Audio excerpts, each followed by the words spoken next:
오늘 여러분과 함께 본질을 잃지 말자라는 제목으로 말씀 나누기 원합니다.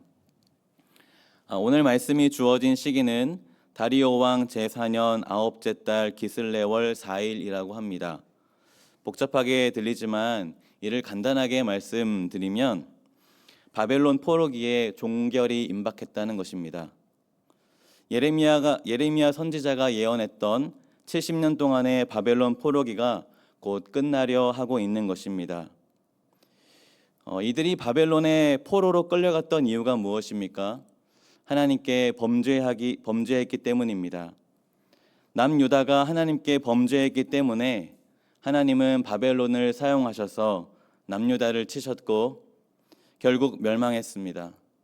그래서 남유다의 성읍과 성전은 불타고 잿더미가 되었고 이들은 바벨론의 포로로 잡혀온 것이었죠.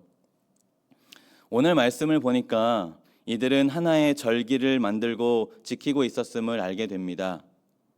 그 절기란 성전이 불탄 사건을 기억하고 애통하기 위해 만든 것이었죠.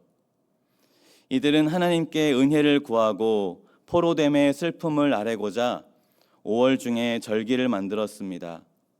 그리고 금식하고 애통하고 있었습니다. 그런데 그 절기를 지키던 베델 사람이 제사장들과 선지자들에게 사람을 보내서 질문을 던집니다. 이 절기를 언제까지 지켜야 하는지를 묻는 것이죠. 이들이 질문을 던지는 이유는 두 가지 때문이었습니다. 하나는 이제 바벨론 포로기가 끝나려 하고 있었기 때문입니다. 이제 곧 그 포로기가 끝나는데 언제까지 애통해야 하는지 물으려는 것이죠. 그리고 다른 하나는 불탔던 성전이 재건되려 하고 있었기 때문입니다. 애초에 이 절기는 성전 파괴를 애도하기 위한 절기였습니다. 그렇기에 이제 성전이 재건되는 마당에 언제까지 애통해야 하는지 물으려는 것입니다. 이때 만군의 여호와 하나님의 말씀이 스가랴에게 임합니다. 그리고 하나님은 이들에게 역으로 질문을 하십니다. 이 애통이 하나님을 위한 것이었는지 아니면 자기 자신을 위한 것이었는지 말입니다. 함께 5절부터 6절을 읽어보겠습니다. 5절부터 6절입니다. 온 땅의 백성과 제사장들에게 이르라. 너희가 70년 동안 다섯째 달과 일곱째 달에 금식하고 애통하였거니와 그 금식이 나를 위하여 한 것이냐? 너희가 먹고 마실 때에 그것은 너희를 위하여 먹고 너희를 위하여 마시는 것이 아니냐? 물론 처음에 절기를 만들어서 애통하며 금식했던 마음은 진심이었을 것입니다. 그러나 이 절기가 지속적으로 반복되면서 이들의 금식과 애통에는 문제가 드러났습니다. 그들의 금식은 그들의 먹고 마시는 행위처럼 단지 그들 자신을 위한 의식이었을 뿐이었기 때문입니다. 그들의 금식과 애통은 형식적으로 변해 있었습니다.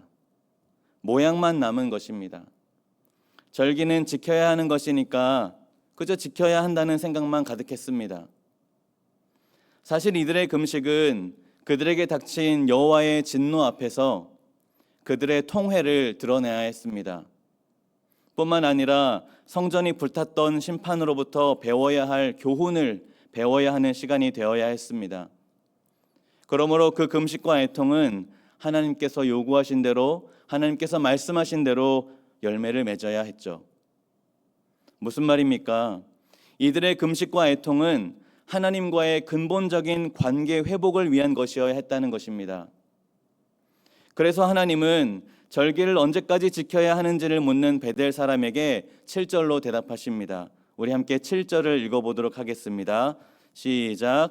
예루살렘과 사면 성읍에 백성이 평온히 거주하며 남방과 평원에 사람이 거주할 때에 여호와가 옛 선지자들을 통하여 외친 말씀이 있지 않느냐 하시니라. 베델 사람은 언제까지인지를 물었지만 하나님은 어떻게로 대답하십니다. 베델 사람은 언제까지 애통하고 언제까지 금식해야 하는지를 물었습니다. 그러나 하나님은 포로기 이전에 선지자들을 통해서 너희가 어떻게 해야 하는지 이미 전부 다 말씀해 주셨다고 하시는 것입니다. 하나님은 이렇게 말씀하시는 것입니다. 언제까지 금식하고 언제까지 애통해야 하냐고? 너희가 하나님의 말씀을 청종하고 그 말씀에 순종할 때까지 해야 한다라고 말이죠. 하나님은 우리가 읽은 7절 말씀을 통해서 이들이 왜 포로가 되었는지, 왜 성전이 불탔던 것인지를 다시 한번 각인시키는 것입니다. 그리고 이제는 평안했던 때 하나님께서 주셨던 말씀대로 살아야 함을 말씀하시는 것이죠.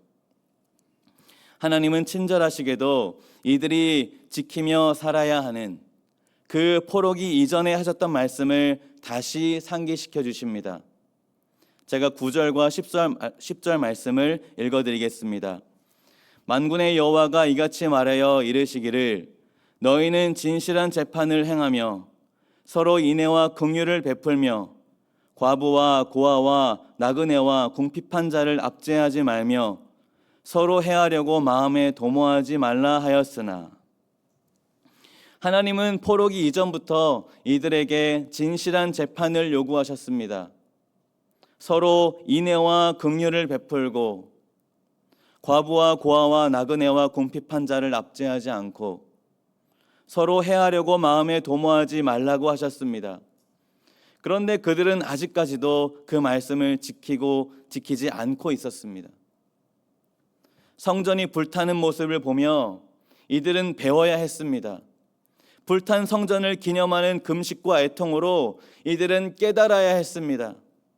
포로기를 거치면서 이들은 자신들의 삶을 말씀으로 재정비해야 했습니다. 왜 그렇습니까?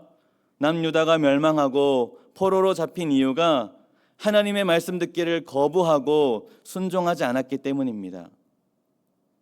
그런데 이들은 여전히 선조들의 잘못을 답습하고 있었습니다. 사실 그들은 금식하고 애통하는 과정을 통해서 우리는 선조들의 잘못을 답습하지 않으리라고 다짐해야 했습니다. 하나님과의 관계 회복을 위해 금식하며 애통해야 한 것입니다. 그러나 이들의 금식과 애통은 또 하나의 종교 활동이 되어 있었습니다. 형식과 모양만 남아버렸던 것이죠. 그래서 하나님은 이후 11절부터 14절 말씀을 통해서 다시 말씀하시는 겁니다. 너희의 선조들이 멸망하고 바벨론의 포로로 잡혀갔던 이유를 다시 한번 상기시켜 주는 것입니다. 마음을 굳게 먹고 하나님의 말씀을 들으려 하지 않았기 때문이었음을 말이죠. 하나님은 선지자들을 통해서 이미 말씀하셨습니다. 그러면 이제 지금 포로에서 돌아온 이들이 해야 할 것은 무엇이겠습니까? 절기를 지키냐 마냐, 언제까지 지켜야 하냐와 같은 형식과 모양, 종교 활동이 아니죠. 이들이 해야 할 것은 하나님의 말씀을 듣고 순종하는 것이었습니다. 그것은 하나님과의 관계 회복에 최우선을 두는 것입니다. 그렇게 하나님은 어서 성전을 건축하라고 하는 것이죠. 성전 건축을 완공하라는 것입니다. 모양이나 형식을 위해서가 아니라 하나님과의 진정한 관계 회복을 위해서 말입니다. 사랑하는 성도 여러분, 우리도 이 시간 기도하러 나왔습니다. 주중과 주말에는 예배도 드리죠. 그러나 정말 돌아봐야 할 때입니다. 우리의 신앙은 무엇을 위해 있는지 말입니다. 하나님과의 관계를 위한 기도, 하나님과의 관계를 위한 예배, 하나님과의 관계를 위한 묵상이 되고 있습니까? 아니면 우리의 마음이 다이아몬드처럼 단단해져 있지는 않습니까? 이 절기 언제까지 지켜야 합니까? 라고 물은 베델 사람처럼 말입니다. 우리는 무엇을 위한 기도, 무엇을 위한 예배, 무엇을 위한 묵상을 하고 있습니까? 모양과 허례허식을 모두 버리기 바랍니다. 절기를 지키는 것이 중요한 게 아닙니다. 중요한 것은 하나님과 또 이웃과의 관계입니다.